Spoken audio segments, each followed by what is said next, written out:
Hello, हाँ जी, नमस्ते sir, please हाँ नमस्ते। Continue sir. वो थोड़ा सा सर कंटिन्यू कर लेते हैं इसको, बाकी सब खत्म है। ठीक है। वो मैं क्या कहते हैं उसको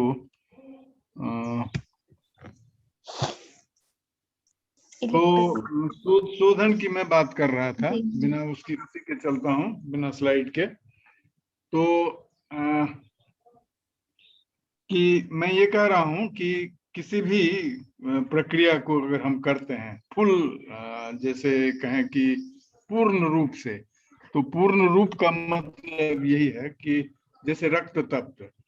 अब रक्त हम अगर कहते हैं तो तप्त करने पर रक्त वर्ण का हो। अब रक्त वर्ण को अगर हम कंपेयर करें किससे, अग्नि से, तो किसी ने अगर अनुभव नजदीक से जो बार बार काम करता है ना, तो उसको ये देखने में देखते देखते अनुभव हो जाता है कि जैसे कोई एक आग का अंगारा है, वो कई बार हल्का लाल जैसा होगा, खूब लाल होगा, लाल से भी आगे बढ़ करके उसका कलर जो है वो कैसा हो जाएगा, बिल्कुल ब्राइट पीले रंग का, और पीले से भी बहुत ज्यादा और बढ़ करके व्हाइट जैसा हो जाएगा। अब जैसे लोहे की वेल्डिंग कोई कर रहा है, उस वेल्डिंग में जो प्रकाश, अंधेरे में कोई वेल्डिंग कर रहा है उसका प्रकाश देखेंगे, तो वो जो प्रकाश है वो कैसा प्रकाश होता है, बिल्कुल व्हाइट होता है।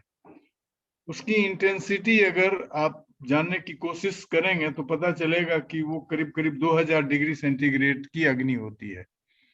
कौन जो किसकी, आयरन वेल्डिंग जहां पर होता है, जो वेल्डिंग करता है उसका। और खास करके ये जो हम सभी घरों में चूल्हे जलाते हैं या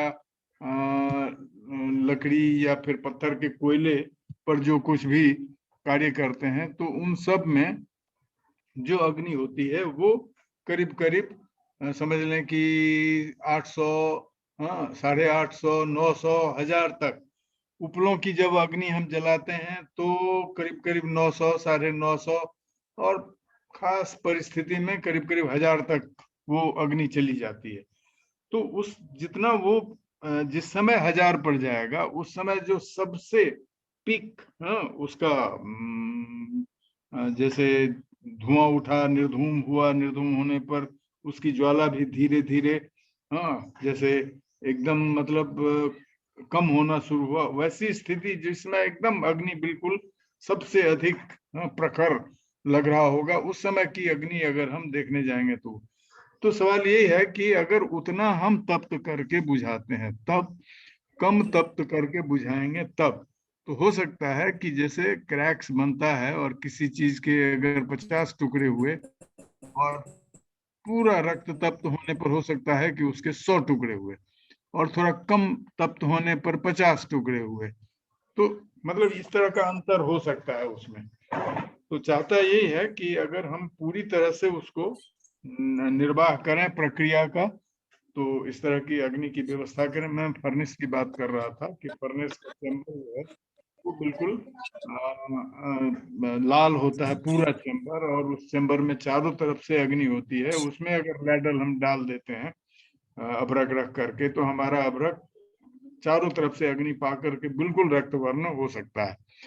तो रक्तवर्ण का पूरा होगा तो ठीक है। तो अल्टीमेटली उसमें ये समझ लें कि ये एक क्या साइज रिडक्शन टेक्नोलॉजी है, टेक्निक है।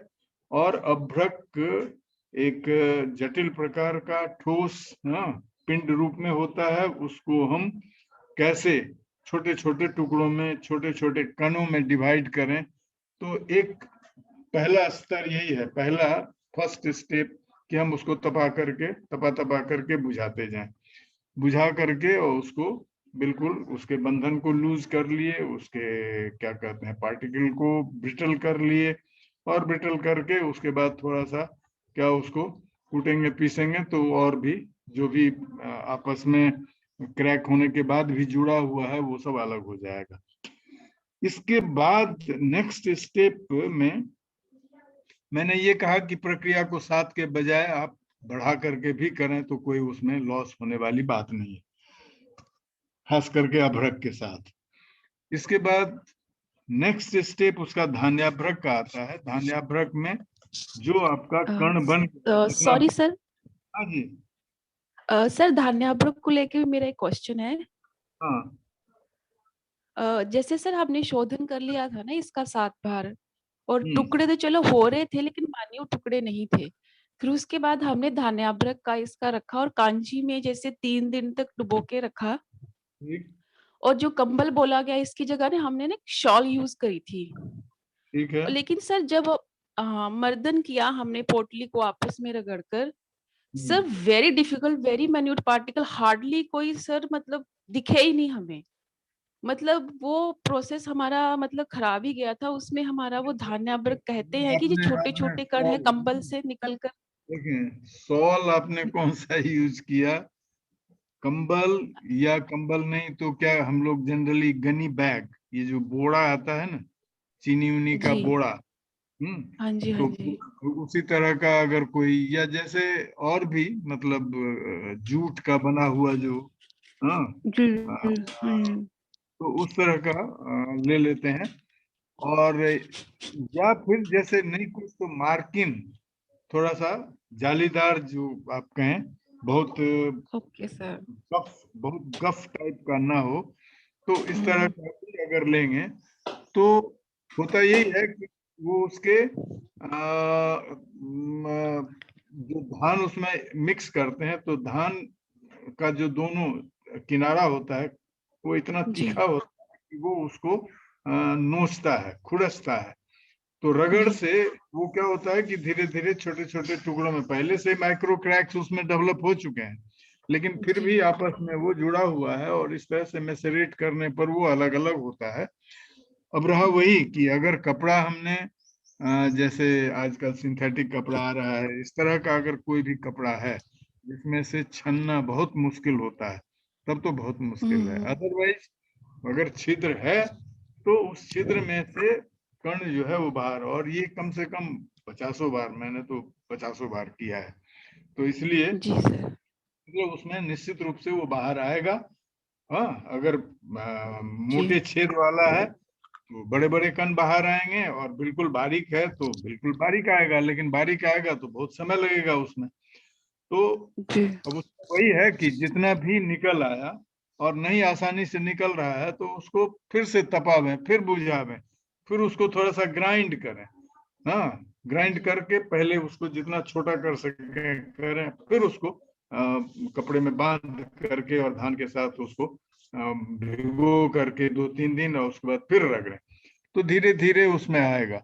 अच्छा, इन प्रक्रियाओं को करने पर जैसे हम एक क्वांटिटी के हिसाब से विचार करें तो जैसे 1 किलो हमने अभ्रक लिया, और 1 किलो अभ्रक को 7 बार तपा करके बुझा करके उसके बाद फिर उसको धान्याभ्रक के लिए आगे बढ़े, तो 1 किलो में से निकालते निकालते मतलब बढ़िया अगर जैसे कंबल है तो उसमें से समझ लें कि लास्ट में 1/4 हम नहीं निकाल पाते हैं, या 1/4 से भी कई बार थोड़ा और कम उसमें रह जाता है। तो जो पार्ट रह जाता है उसको अगले बार हम फिर प्रोसेस में ले करके और फिर उपयोग में ले लेते हैं। जितना निकल के आ गया उसमें से, वह जो निकला वो क्या होगा कि एक इक्वल साइज का, जिसको कि होमोजीनियस, हाँ, पार्टिकल, एक जैसा पार्टिकल आपको अचीव हो गया। और दूसरा मतलब धान्याभ्रक के एडवांटेजेस में क्या क्या हैं, तो अचीवमेंट ऑफ होमोजीनियस पार्टिकल, और क्या एलिमिनेशन ऑफ ऑल दी क्या कहते हैं सैंड एंड रॉक पार्टिकल्स, ये दो लाभ उसमें होता है। जितने भी आपके कंकड़ पत्थर थे जिसको कि अलग होना चाहिए था, वो खाली तपाने बुझाने से अलग नहीं हुआ था, वो धान्याभ्रक के लेवल पर जाकर के पृथक हो जाता है। और जो एक जैसे सीव एनालिसिस हम लोग करते हैं ना एनालिसिस में, तो ये एक समझ लें कि कंबल के छेद से निकल के या बोड़े के छेद से निकल के बाहर आने वाला जो पार्टिकल है वो करीब करीब एक जैसा पार्टिकल होता है।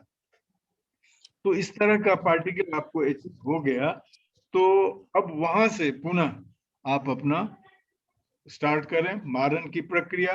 तो मारन की प्रक्रिया में जो भी भावना के अनेक सारे द्रव्य बताए गए हैं, तो उसमें से चाहे तो क्या कहते हैं पुनर्नवा है, मत्स्याक्षी है, क्या कहते हैं चौलाई है, ये सब तरह तरह के सब द्रव्य वनस्पतियां बताई गई हैं। इन वनस्पतियों की उसमें भावना दें, भावना दे करके चक्रिका बनावें, चक्रिका को सुखावें, फिर उसकी क्या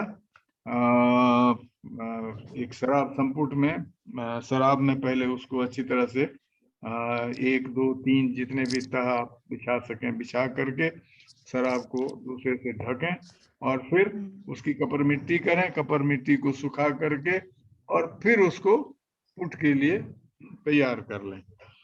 तो एक्सक्यूज मी सर। हाँ जी, हाँ जी सर, इसी का रिगार्डिंग ना एक और क्वेश्चन है।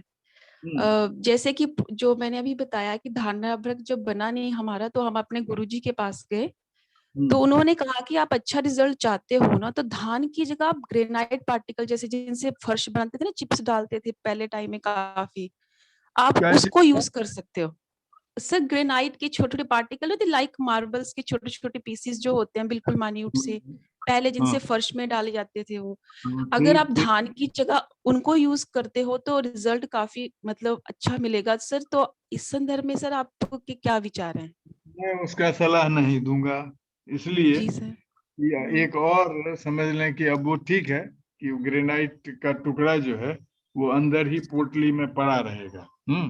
जी। और वो कितना करेगा मैंने कभी उसको किया नहीं है, इसलिए मैं जैसे अपना अनुभव भी उसके साथ, लेकिन एक मानता हूं कि धान एक ऐसा अपना ट्रेडिशनली, हाँ, एक ऐसा मटेरियल कि हर किसी ने, आपने पैडी देखा होगा, जब तक उसको कूटते नहीं है उसका छिलका भी अच्छा मतलब कड़ा होता है, और मतलब वो अगर आपके उसके जो दोनों किनारे हैं वो इतने नुकीले और इतने तीखे होते हैं कि पानी में भिगोने पर भी वो ढीला नहीं होता है, और वही दोनों किनारा जो है वो नोचने का काम करता है। यदि मार्बल के टुकड़े में कुछ इस तरह का, वैसे तो क्या है कि जैसे आप यूं उसको शिफ्ट कर दें बॉल मिल पर, क्या बॉल मिल समझते हैं ना, एक उपकरण हाँ जी है सर, हाँ जी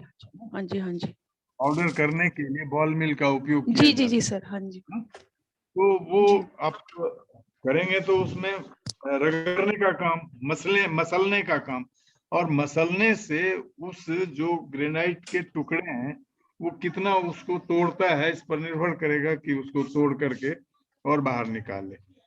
इसमें अभ्रक जो है वो पत्रदार है, तो धान का जो दोनों किनारा है वो रगड़ने के क्रम में कहीं न कहीं उससे टकराता है और नोचता है उसको, कुचलने का, नोचने का, तोड़ने का, ये सब काम करता है। तो करके देखने वाली बात है, आप उसको अगर करके देखा हो ना, तो जी और सर। सक्सेस तो ठीक है भाई, प्रयोगों में हम आजमा सकते हैं इसको, और अगर वो समझ में आया ठीक है तो ठीक है।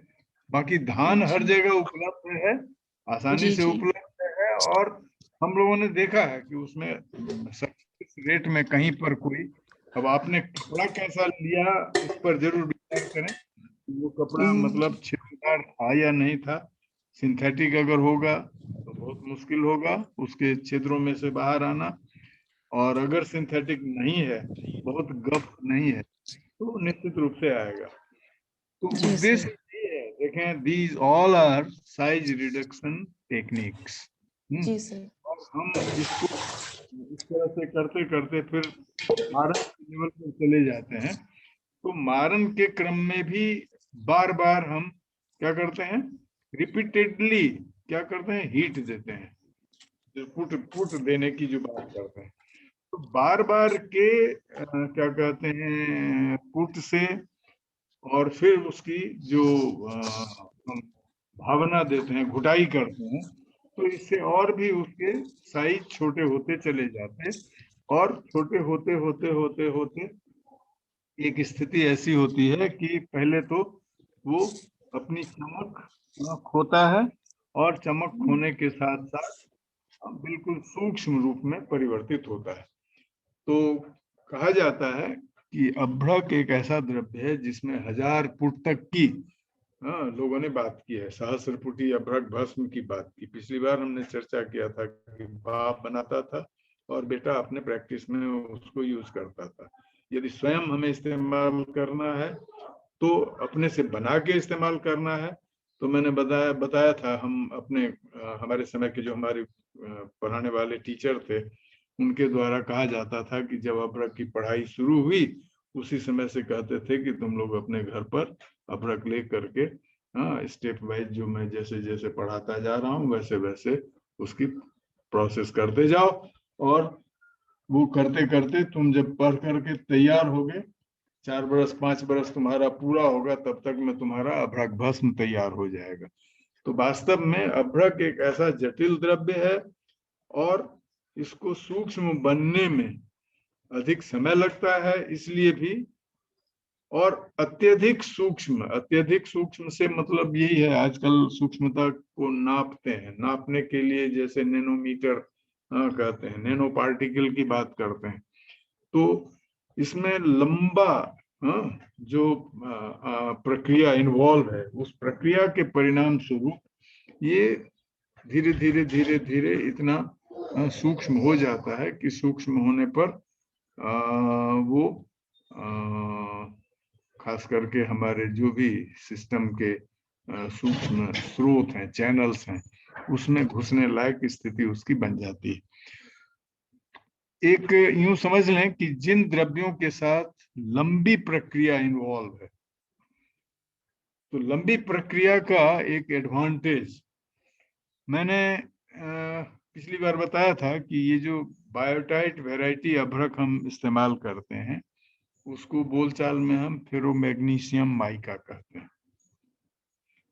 अगर हम रॉ मटेरियल को किसी लैब में जा करके एनालाइज करते हैं तो उसमें 4 5 6 से ज्यादा क्या कहते हैं कंस्टिट्यूएंट देखने में नहीं आता है। खास करके उसमें आयरन सबसे ज्यादा, मैंने बताया था कि सिलिका करीब करीब मोर देन 60-70% होता है, 15 से 20% आयरन होते, इसके बाद 1 के आसपास एल्युमिनियम होता है, उसी 1 के आसपास मैग्नीशियम होगा, उसी क्या कहते हैं 1 के पास कैल्शियम होगा। तो ये जो मतलब इसके घटक हैं, ये 4-5 घटक शुरू में रॉ मटेरियल में होता है, लेकिन जैसे जैसे इसकी प्रक्रिया हम करते जाएंगे तो शोधन को मैंने एक शब्द यूज किया, एडिशन एंड सेपरेशन प्रोसेस। शोधन is nothing but a process of क्या, एडिशन एंड सेपरेशन।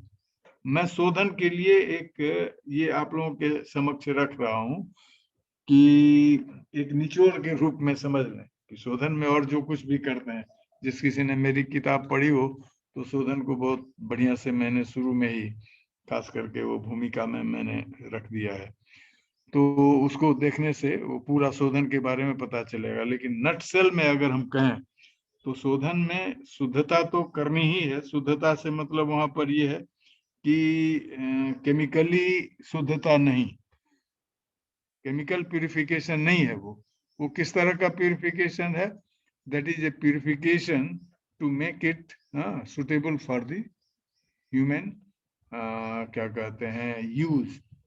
हम अपने चिकित्सकीय उपयोग के लिए उसको सुटेबल बनावें। यहाँ पर इस तरह की शुद्धता की बात है, न कि प्यूरिटी परसेंटेज की बात है किसी भी द्रव्य का शोधन अगर करें तो। और दूसरा क्या है कि जैसे एडिशन और सेपरेशन हम कहते हैं, तो आप देखें जिस किसी में भी, भाई एक आपका द्रव्य है जिसको आप शोधन करने जा रहे हैं, दूसरा कोई सहयोगी द्रव्य ले रहे हैं जिसके द्वारा वो शुद्ध होगा, बीच में एक प्रोसेस इन्वॉल्व हो जाता है, तो प्रोसेस में कहीं भावना है, तो कहीं पर निर्वाप है, तो कहीं पर ढालन है, कहीं पर और इस तरह का कुछ न कुछ प्रोसेस है। तो होता क्या है कि जैसे अगर हम गंधक का शोधन करते हैं, गंधक के शोधन में एक तो गंधक हो गया जिसको शुद्ध होना है, जिसके द्वारा शुद्ध करेंगे तो उसमें चाहे आप गोदुग्ध लें, गोघृत लें, या त्रिफला का क्वाथ लें, या भृंगराज का स्वरस लें, मतलब इस तरह का कोई द्रव लेंगे, द्रव पदार्थ, और बीच में क्या कहते हैं प्रोसेस होगा जिसमें कि अग्नि पर गंधक को पिघलाएंगे। तो गंधक को पिघलाया, पिघलाते समय हमने घी का सहयोग लिया, और उसको फिर जब पिघल गया तो गाय के दूध में हमने उसको क्या छानते हुए गिरा दिया कपड़े के माध्यम से। तो गाय के घी का संपर्क उसको मिला, निश्चित रूप से गंधक कुछ न कुछ गाय का घी अपने अंदर ले लिया।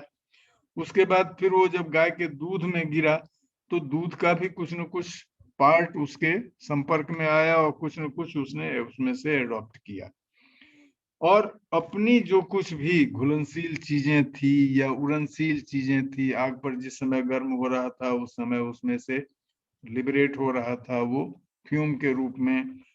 और क्या कहते हैं जब दूध में गिरा तो उसमें जो भी सॉल्युबल होंगे, वाटर सॉल्युबल, तो दूध में जो पड़ा हुआ जल है उसमें वो घुल करके अलग हुआ। तो मैं एक उदाहरण गंधक का दिया, इसमें ये दिखाने की कोशिश किया कि शोधन is a addition and separation process, इसको प्रूव करने के लिए।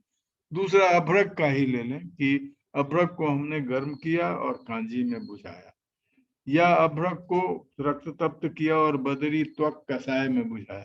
अब बेर के छाल का काढ़ा, जिसको बदरी त्वक कषाय हम कहते हैं, तो उस काढ़े में जो कुछ भी है उस काढ़े के सॉलिड कंटेंट को उसने अभ्रक के संपर्क में गया तो कुछ न कुछ उसके पोर्स में वो घुसे, उसके अंदर घुसने की कोशिश किया, उसके जो भी छोटे कण थे उसके साथ रिएक्ट करने की कोशिश किया, तो उसमें कुछ न कुछ गया वो, और अपना कुछ न कुछ अंश जो भी घुलनशील उसमें रहा होगा वो कुछ न कुछ उस काढ़े में छोड़ा। तो ये साइमल्टेनियस दो प्रक्रिया हो रही है, क्या, एडिशन और सेपरेशन। एडिशन कुछ ले रहा है, कुछ छोड़ रहा है, कुछ दे रहा है, कुछ ले रहा है, कुछ दे रहा है। तो लेन देन की प्रक्रिया है कौन सा, शोधन। और इसमें परिणाम क्या हो रहा है, तो परिणाम ये हो रहा है कि वो एक परिवर्तन उसमें हो रहा है।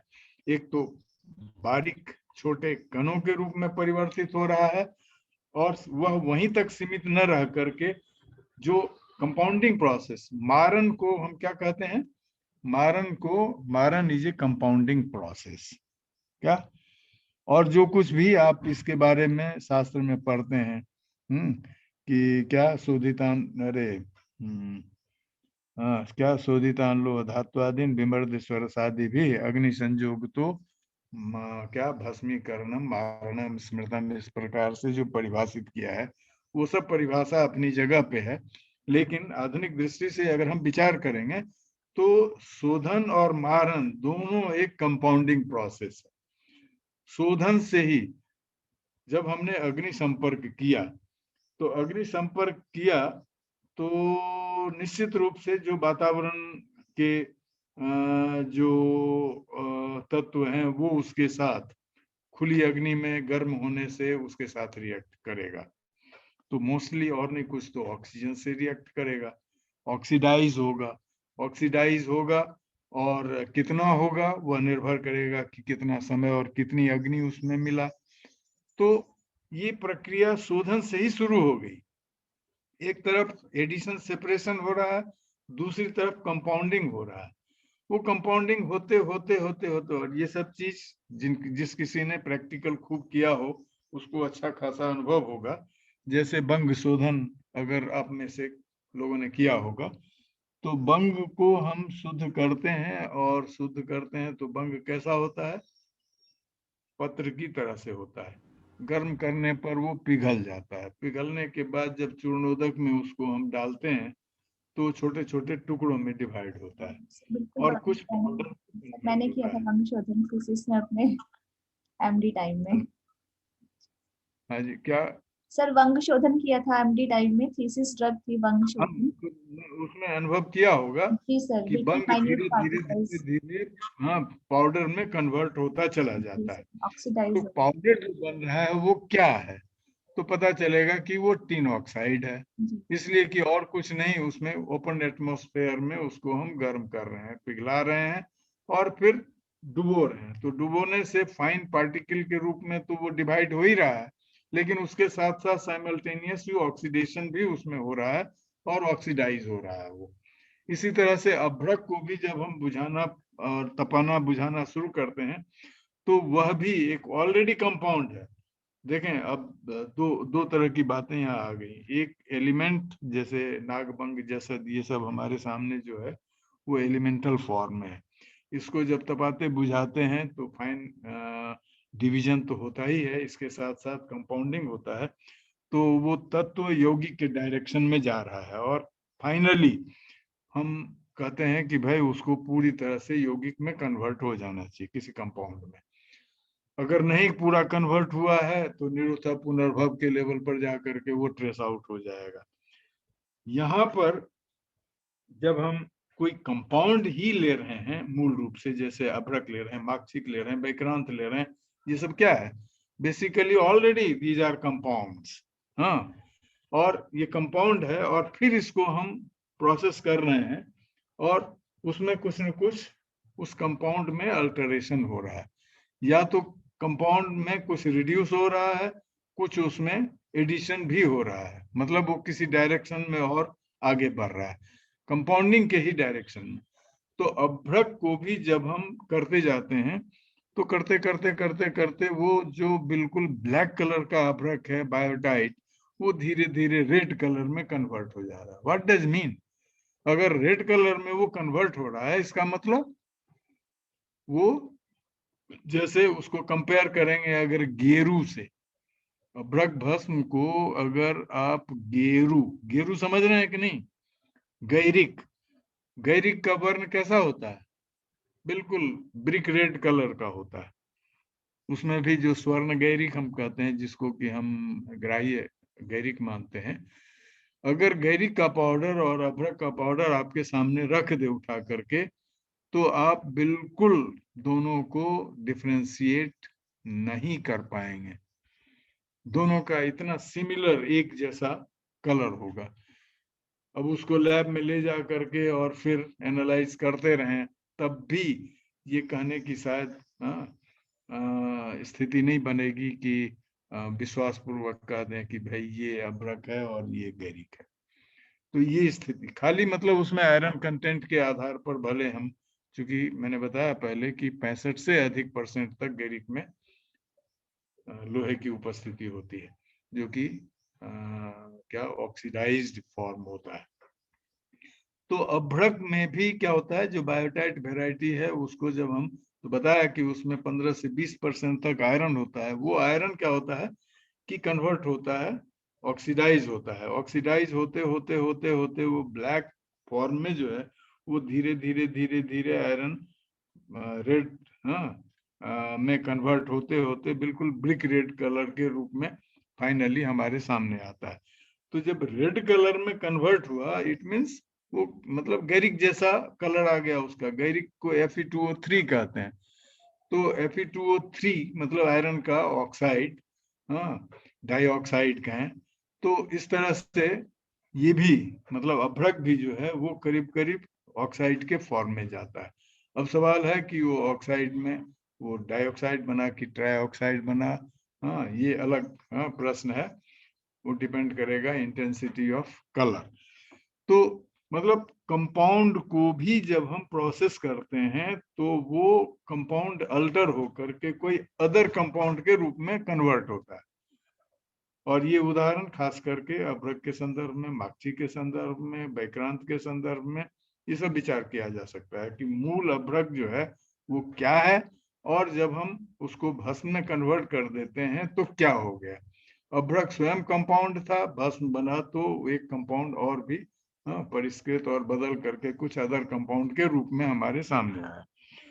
और साथ साथ उसके जो फाइन डिवीजन उसका होता चला गया, और फाइन डिवीजन इतना फाइन डिवीजन हुआ कि हम उसको क्या नैनो लेवल पर देखने की, जानने की कोशिश करते हैं, और पता चलता है कि वो मतलब कई बार 200 से 1000 नैनोमीटर, तो कई बार 100 से 300 नैनोमीटर, कई बार 10 से 40 नैनोमीटर, अलग अलग साइज का। ये डिपेंड करेगा कि हम कितनी प्रक्रिया उसके साथ किए हैं, कितना साइज रिड्यूस हमने किया है। तो भस्मों के लिए कहा जाता है कि भस्म का जो पार्टिकल है वो हम नैनो पार्टिकल अचीव कर लेते हैं। ऐसा लोग आजकल बराबर एकदम मतलब रोज की बोलचाल का विषय बन चुका है भस्मों के बारे में। अब रहा कि अभ्रक एक ऐसा द्रव्य है जिसके साथ हम मतलब अनेक पुटों की बात करते हैं, अनेक प्रक्रिया की बात करते हैं। तो मैं कह रहा था कि बायोटाइट में सिर्फ 4 कंटेंट हमको मिले। 4 कंटेंट में जैसे 4 या 5, तो उसमें आयरन है, एल्युमिनियम है, मैग्नीशियम है, फिर क्या कहते हैं कैल्शियम है, सिलिका है। और जब हम इसको शोधन कर लेते हैं तो पता चला कि इस 4 या 5 के स्थान पर उसमें 7-8 ऐसे एलिमेंट उसमें बढ़ गए। भस्म जब करते हैं तो एलिमेंट की संख्या बढ़ करके चली गई 20, 25, 30 तक। ये जिस किसी ने अभ्रक पर काम किया है उसको पता होगा। हाँ, क्यों कि जो कुछ भी हम उसमें संयोग करा रहे हैं किसी काढ़े का या किसी स्वरस का, उसमें जो कुछ भी सॉलिड कंटेंट है वो जाकर के उसमें ऐड हो जा रहा है। उस सॉलिड कंटेंट के साथ खाली ऑर्गेनिक सब्सटेंस ही नहीं है, उसमें कुछ इनऑर्गेनिक सब्सटेंस भी है जो कि हमारे पुट के क्रम में जितनी अग्नि हम दे रहे हैं उस अग्नि पर वो नष्ट ना हो करके वापस उसमें ऐड हो जा रहा है, मिल जा रहा है। तो 4-5 की संख्या वाला अभ्रक सहस्रपुटी होते होते पता चलेगा कि 25-30 एलिमेंट उसमें आ जाएंगे। और उन 25-30 एलिमेंट में भी जो उसका कंसंट्रेशन होगा वो कंसंट्रेशन अलग अलग, मतलब वो शुरू में जितना कंसंट्रेशन रहेगा बाद में वो बढ़ता चला जाएगा। तो होता ये है कि जैसे एक लोहे का उदाहरण, हमने लोहे का एक भस्म पर किसी रुड़की के एक प्रोफेसर थे, उन्होंने कुछ प्रेजेंट किया पेपर। उन्होंने बताया कि इतना पुट देने के बाद आयरन का परसेंटेज उसमें घटते घटते, जो कि 99 या 98% आयरन था शुरू में, वो घट करके फाइनली कितने 4 या 5% पर आकर के पहुंच गया। तो सवाल है कि ऐसा कैसे हुआ? तो ऐसा इसलिए हुआ कि जो चीज पहले मतलब स्वयं एलिमेंटल फॉर्म में है और वो कंपाउंडिंग उसका हो रहा है, तो कंपाउंडिंग जब हो रहा है तो दूसरा उसमें और ऐड भी हो रहा है। तो ऐड जब दूसरा चीज होगा तो स्वाभाविक है कि पहले वाले के परसेंटेज को अल्टर कर देगा, घटाएगा। तो वो घटते घटते घटते घटते वो परसेंटेज नीचे आ गया, और ऑल टोटल जो है वो बल्क कुछ अलग मिला। तो इसी तरह से वो क्या होगा कि अभ्रक अपने जितना जो कुछ है उसमें हर भावना में कुछ न कुछ अगर द्रव्य हम बदल करके भावना दे रहे हैं तो उस द्रव्य में क्या क्या एलिमेंट हैं वो आकर के उसमें जुड़ जाएगा, और जुड़ते जुड़ते जुड़ते जुड़ते वो संख्या बढ़ते बढ़ते बढ़ते बढ़ते पता चला कि 25, 26, 27 इस तरह से बढ़ करके हो जाएगा। जी सर, थैंक यू इतने एनलाइटनिंग लेक्चर के लिए। एक्चुअली सर जैसे हमारा एक टेलीग्राम ग्रुप है सर, उसके साथ हम आपको कनेक्ट करते हैं। तो सर जैसे भी हमारे स्टूडेंट्स के पार्टिसिपेंट्स की सबकी क्वेरीज हैं, जैसे सर आज बहुत सारे आपने निराकरण किए जो भी प्रैक्टिकल डाउट्स थे ड्यूरिंग प्रैक्टिकल्स, तो सर जो भी क्वेरीज है हमारी, जो भी फर्दर क्वेश्चन हैं, तो सर अगर आप हमें ये अनुमति दें तो हम आपसे उस ग्रुप के थ्रू भी थोड़ा सा पूछ सकें, ताकि हमारा एक फर्दर इंटरेक्शन जो है वो चलता रहे, क्योंकि सर जब भी आपके डिस्कशन में तो ऐसे टाइम का बिल्कुल पता ही नहीं चलता, क्योंकि इतना ज्यादा एनग्रॉस हो जाते हैं हम सब, और आप भी सर उसमें, कि वो सबको बहुत ही अच्छे से आनंद आता है उसमें। तो सर इसलिए थोड़ा सा अभी ये गुजारिश थी कि हम इसको अभी करके यहाँ पर थोड़ा सा स्टॉप करके, तो जितने भी हमारे फर्दर क्वेरीज और क्वेश्चन है वो सब हम उस ग्रुप में ऐड करते हैं। तो सर अगर आप वहाँ पर हमें सर जवाब दें, वहाँ पे थोड़ा थोड़ा हमको एनलाइटन करें, तो सर हमारे लिए बहुत ही अच्छा होगा, नॉलेज बढ़ेगी हमारी। मैं सर आपको टेलीग्राम ग्रुप का एक लिंक शेयर करूँगी, आप प्लीज उसमें ऐड कर लीजिएगा। और सर इसके साथ बहुत बहुत आभार आपका कि आपने इतना अपना कीमती समय निकाला। कोई आभार की कोई जरूरत नहीं है। नहीं सर, मुझे अच्छा लगा आप लोगों से इंटरेक्ट करके, और क्वेश्चन इकट्ठा करके आप जैसे भी चाहे तो इस तरह से हम बैठ करके भी, ठीक है सर, और हाँ तो इस तरह का फिर समय निकाल करके पहले इकट्ठा कर लें क्वेश्चन। हाँ जी, ठीक है सर। चलेगा, चलो बहुत बहुत धन्यवाद आप लोगों को। ठीक है, और बसंत पंचमी, आज बसंत पंचमी है, बसंत पंचमी की आप सबको शुभकामना। Thank you sir. मेरे दिन की शुरुआत बहुत ही अच्छे से नॉलेज से हो गई, ज्ञानवर्धन से। Thank you sir, thank you very much. Okay जी धन्यवाद। थैंक